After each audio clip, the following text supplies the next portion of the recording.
Hay muchas teorías sobre qué motiva a las personas a cometer crímenes en masa. Una de las más comunes es que todos estos criminales tienen una enfermedad mental, pero un estudio reciente del FBI cuestiona esa noción, mostrando que la gran mayoría de los asesinos en masa no han sido diagnosticados con una enfermedad mental. Es cierto que las enfermedades mentales graves se encuentran con mayor frecuencia entre los asesinos en masa. Aproximadamente 1 de cada 5 es probablemente psicótico o delirante, en contraste con el 1% para la población en general. Es claro, pues, que existen otras pérfidas motivaciones que los llevaron a ser los monstruos que fueron, como la ira, la venganza, la inconformidad y la pura maldad. Muchos asesinos se han amparado sin éxito en la locura, la demencia y la esquizofrenia para librarse de sus castigos. Pero, ¿qué hay de esos que de verdad fueron arrastrados a la vorágine macabra de la sangre y la muerte por una enfermedad que carcomió sus mentes? ¿Tendrías piedad distinta para quienes no son enteramente conscientes de los errores que perpetraron? Monstruos por igual, pero impulsados por una fuerza que se escapa de su control y de su entendimiento. Aquí veremos algunos casos que te dejarán pensando. Cecil Clayton fue ejecutado el 16 de marzo de 2015 en Missouri. Tenía 74 años, padecía demencia, tenía un coeficiente intelectual de 71 y le faltaba una parte importante de su cerebro, debido a un accidente en 1996. El sheriff Christopher Custer acude al domicilio de Clayton para manejar una disputa que estaba teniendo con su novia. Cecil no se tomó nada bien la intrusión del oficial y su mente se nubló. Tomó su pistola y le disparó en la cabeza. El sheriff perdió la vida. Su culpabilidad nunca estuvo en duda. Sin embargo, sus abogados insistieron en que debía ser perdonado porque no entendía el castigo que debía aplicarse. Verás, Clayton sufrió una lesión cerebral en un accidente en un aserradero en 1972, lo que le requirió la extirpación de aproximadamente el 20% de su lóbulo frontal. Está involucrado en el control de los impulsos, la resolución de problemas y el comportamiento social. Después del accidente, Clayton comenzó a experimentar impulsos violentos, esquizofrenia y paranoia extrema, que se volvió tan grave que se internó en un hospital psiquiátrico por temor a no poder controlar su temperamento. En 1983, el Dr. Douglas Stevens, psiquiatra, examinó a Clayton y concluyó que actualmente no hay manera de que se pueda esperar que este hombre funcione en el mundo laboral. Si se le obligara a hacerlo, se convertiría en un peligro tanto para sí como para los demás. Ha tenido impulsos suicidas y homicidas, hasta ahora controlados, aunque bajo presión se esperaría que se exacerbaran. En la última década, 6 evaluaciones psiquiátricas han determinado que Clayton debía estar exento de ejecución porque no comprendía que sería ejecutado y las razones de su ejecución. Sin embargo, desde que se fijó la fecha de su ejecución, no tuvo una audiencia de competencia ante un juez que pudiera liberarlo de la ejecución. Aquí se puede ver una imagen del cerebro de Cecil Clayton, obtenida mediante resonancia magnética. La imagen muestra que la parte frontal izquierda de su cerebro falta físicamente. Andrew Hogger Branham se crió en una familia con una orgullosa historia de servicio militar. Uno de los 3 niños que servirían se ofreció como voluntario para el ejército de los Estados Unidos en 1968. Sirvió en Vietnam, soportando una violencia horrible en combates prolongados. El señor Branham era un observador avanzado de artillería del ejército, un puesto descrito por su compañero veterano Ray Sheen como el que tenía la esperanza de vida más corta de cualquier categoría de soldado en Vietnam. El teniente Branham obtuvo una estrella de bronce y 2 medallas de reconocimiento por su servicio, pero por todos sus años de admirable e incuestionable entrega, tuvo que pagar un precio terrorífico. Branham no regresó bien de la guerra. Un trastorno de estrés postraumático relacionado con el combate, así como un trastorno bipolar y depresión, venían dentro de su mochila.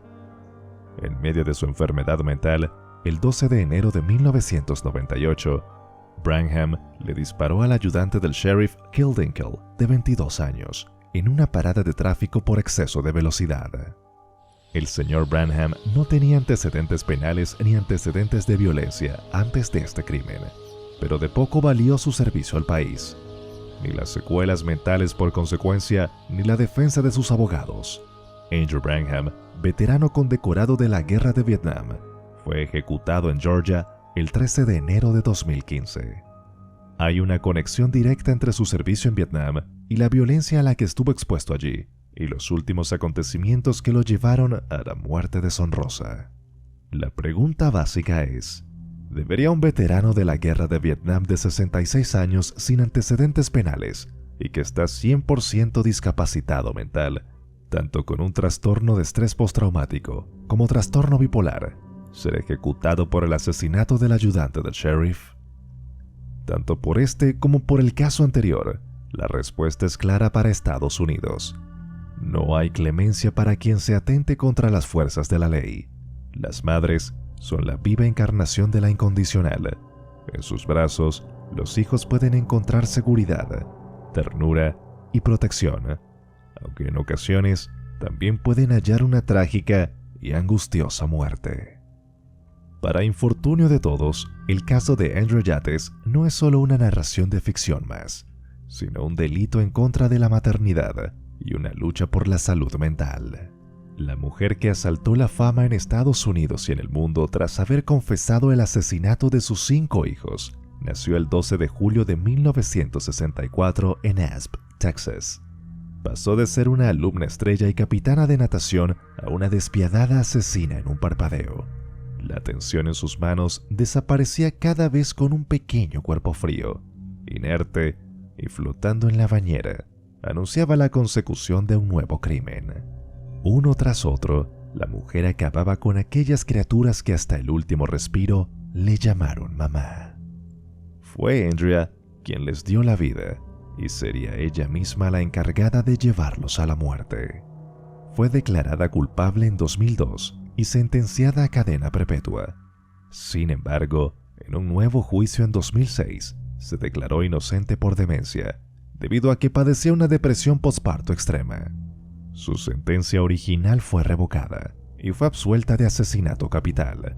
El primer episodio todavía eclipsa los recuerdos de Russell, su pareja. La imagen es desoladora. Su esposa, temblorosa y mordiéndose las yemas de los dedos, pide entre palabras casi indescifrables que le brinde ayuda. Una vez allí, la situación se salió de las manos. 40 tabletas de un fuerte sedante amenazaban con acabar la vida de la mujer, quien desesperada aprovechó que todos se encontraban tomando la siesta para llevar a cabo el que constituiría su primer intento concreto de suicidio. Y aunque fue un momento sombrío en la historia familiar, los acontecimientos que tendrían lugar después serían aún más espeluznantes. Entre idas y venidas, Andrea pasó largas temporadas internada en centros psiquiátricos que trabajaban arduamente para dar con un diagnóstico. En una oportunidad, incluso puso un cuchillo contra su cuello y suplicó a su esposo que la dejase morir. Luego de eso, sobrevinieron 2 intentos de suicidio más y 2 hospitalizaciones psiquiátricas consecutivas. Con cada episodio, la situación parecía no tener fin, hasta que los especialistas finalmente dieron con un temido dictamen: psicosis posparto. A estas alturas, el someterse a otro embarazo suponía un gran riesgo para Andrea y sus hijos. Y esto fue justo lo que sucedió, y con ello, la bomba detonó. El diablo me obligó a hacerlo, fueron sus palabras ungidas en delirio. 60 minutos para hacerlo todo, hasta que se descubre que es el tiempo que le toma a una mujer de 37 años ahogar uno por uno a sus 5 hijos, entre los 6 meses y los 7 años de edad, en la bañera. Bajo la jurisdicción del tribunal, mientras se dura su sentencia original, Yates permanecerá en un hospital psiquiátrico estatal por el resto de su vida, a menos que opte por una revisión en un intento de ser liberada. Finalmente, desembocamos en uno de los asesinos que inspiró íconos de la cultura del horror hollywoodense, Ed Gein era un notorio ladrón de tumbas, conocido por desmembrar a las víctimas. Sus espantosas actividades inspiraron la creación de algunos de los personajes más infames de Hollywood, incluido Norman Bates de Psicosis y Leatherface de la masacre de Texas. En prisión admitió 2 asesinatos, pero se cree que está relacionado con otros casos sin resolver, después de que fuera sospechoso del asesinato de Bernice Worden en Plainfield, Wisconsin, en 1957. La investigación en la casa de Gein condujo al espantoso descubrimiento que recolectaba órganos humanos y confeccionaba ropa y accesorios a partir de partes del cuerpo. En su juicio, en 1958, su defensa le declaró inocente por motivos de demencia, y en enero de 1958, Gein fue declarado no apto para ser juzgado, después de un diagnóstico de esquizofrenia.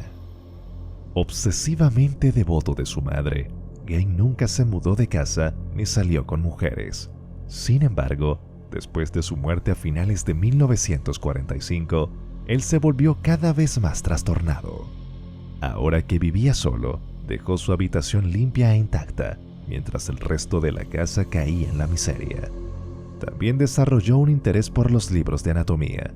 Estuvo internado en una institución mental hasta 1968, momento en el que se consideró apto para ser juzgado. Declarado culpable de un asesinato y declarado loco en el momento del asesinato, fue enviado de regreso a un centro psiquiátrico, donde murió en 1984. Los psicólogos han pasado décadas estudiando los cerebros de los asesinos en serie más conocidos, en un intento por descubrir qué les motiva a hacerlo. Muchos de ellos sufren trastornos y enfermedades mentales que posiblemente explican su comportamiento, pero eso nos lleva a una nueva cuestión moral. ¿Un asesino con problemas mentales se encuentra en condiciones de ser juzgado? En realidad, aunque todos estos asesinos son psicópatas perturbados, muy pocos tienen una enfermedad mental diagnosticable. Kristen Gilbert era una enfermera de 33 años y madre de 2 niños.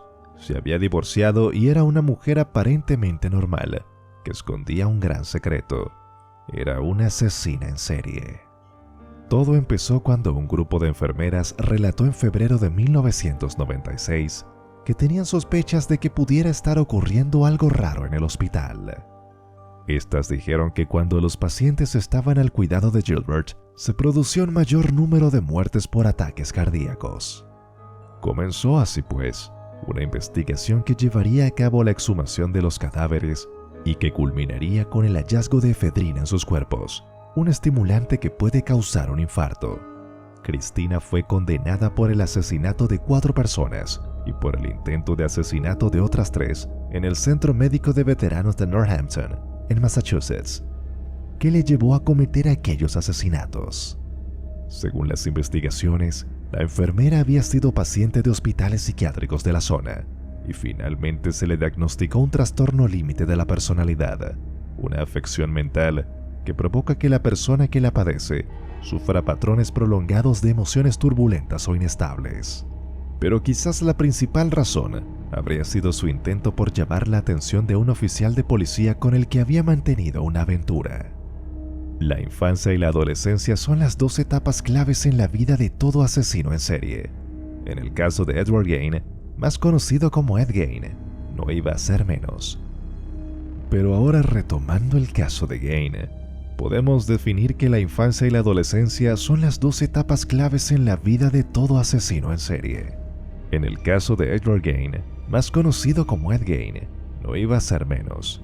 De padre maltratador y madre estricta y fanática religiosa, el joven engendró un complejo de Edipo que derivó en una obsesión por la sangre y la tortura. A pesar de haber cometido pocos asesinatos, Ed Gein ha sido conocido como uno de los asesinos en serie más despiadados de la historia, guardando en su casa el peor de los escenarios, restos de cuerpos humanos e incluso el cadáver de su madre, Augusta, en la cama. Tras varios exámenes psicológicos, los médicos concluyeron que sufría esquizofrenia y por consiguiente no estaba en condiciones de asistir al juicio. El juez encargado de su caso aceptó las recomendaciones de los expertos y él fue internado en el manicomio del estado por tiempo indefinido. Sus crímenes y la enfermiza relación que mantenía con su madre inspiraron novelas como Psicosis, de Robert Bloch, que más tarde sería adaptada al cine gracias a Alfred Hitchcock. David Berkowitz se refería a sí mismo como el hijo de Sam. Satanista y vanidoso, aterrorizó Nueva York a finales de los 70s con sus tiroteos, en los que mató a 6 personas. Durante una entrevista, David contó que la muerte de su madre le había marcado de por vida.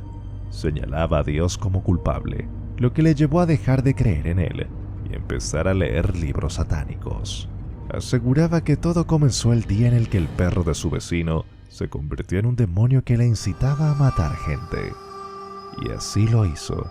Se dedicó a disparar a parejas en automóviles estacionados con un rifle de calibre 44, por lo que se ganó el apodo de el asesino del calibre 44. Sin embargo, tras la muerte de la última pareja, decidió dejar una carta en la escena del crimen en la que se afirmaba como el hijo de Sam. Tras ser descubierto y arrestado, Berkowitz fue diagnosticado con esquizofrenia paranoide.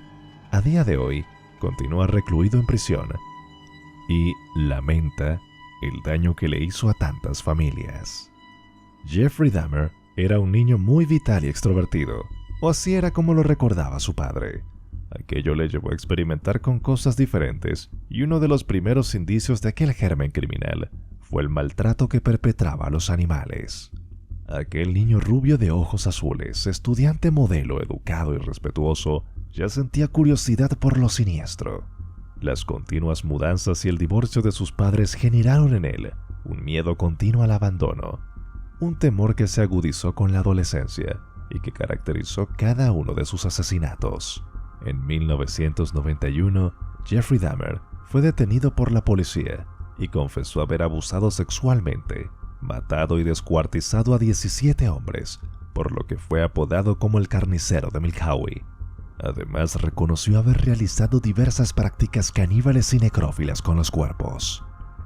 Fue condenado a 936 años de prisión, de los que apenas cumplió un par, puesto que fue asesinado en la cárcel por otro preso.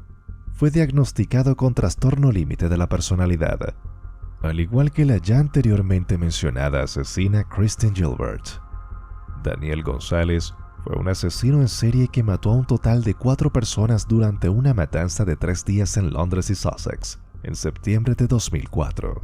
Sin embargo, los periodistas han tratado de decir que fingió una enfermedad mental mucho antes de cometerlos, pero su madre aportó pruebas de que eso no era cierto. Previamente a lo sucedido, su madre había escrito una carta al Parlamento británico criticando el hecho de que su hijo no había recibido ayuda mental. González se inspiró en películas de terror como Pesadilla en Elm Street o Viernes 13 para convertirse en un famoso asesino en serie. Se embarcó en una ola de apuñalamientos alimentados por el consumo de drogas, atacando a ancianos enfermos y escribiendo acerca de sus experiencias en cartas que iban dirigidas a sí mismo. De hecho, se autodenominaba Freddy y su apodo anterior era Jason. Sus cartas indicaban que el joven realmente disfrutaba cometiendo asesinatos y que había sido una de las mejores cosas que había hecho en su vida. El joven de tan solo 26 años fue hallado muerto en su habitación del Hospital Broadmoor en Inglaterra, posiblemente a causa de un suicidio. Pocas historias llaman tanto la atención y resultan tan aterradoras como la de Albert Fish, el conocido como vampiro de Brooklyn. Este hombre tranquilo, nacido en Washington, D.C. en el año de 1970, fue acusado de al menos 3 asesinatos y confesó haber violado a unos 100 niños a lo largo de su vida. Posteriormente, la policía también descubrió que era autor de actos de canibalismo que acabaron con la vida de varios niños durante su periodo de actividad delictiva.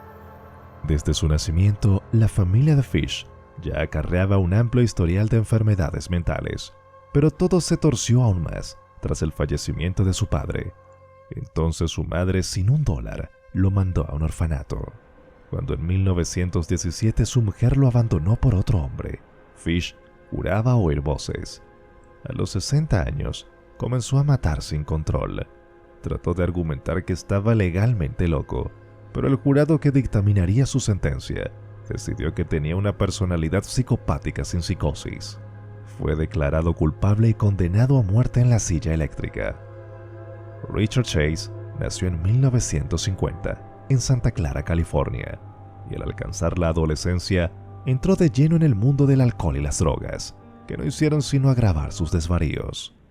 Su desequilibrio era aparente desde la infancia, manifestando síntomas típicos como enuresis, piromanía y crueldad con los animales, además de haber sufrido abusos sexuales por parte de su madre. En 1977, Richard Chase estaba totalmente convencido de que sus órganos se desplazaban en el interior de su cuerpo, de que su corazón disminuía a causa de la falta de sangre y de que su estómago estaba pudriéndose. Es por eso por lo que comenzó a obsesionarse con beber sangre de animales y devorar sus vísceras. Terminó siendo apodado como el vampiro de Sacramento e incluso como Drácula. El problema es que de los animales pasó a los humanos y llegó a acabar con la vida de 6 personas. El vampiro de Sacramento no negó nada.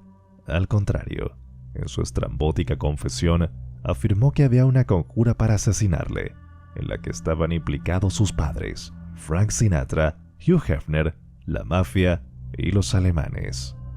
El criminal más famoso inspirado por el Joker fue el joven James Holmes, autor de la conocida como Masacre de Aurora, el 20 de julio de 2012. Ese día, James entró al Cine Century 16 con una máscara de gas y con el pelo teñido de color rojo para simular una escena del cómic Batman. Detonó botes de gas lacrimógeno y disparó indiscriminadamente al público de la sala, acabando con la vida de 12 personas e hiriendo a otras 70.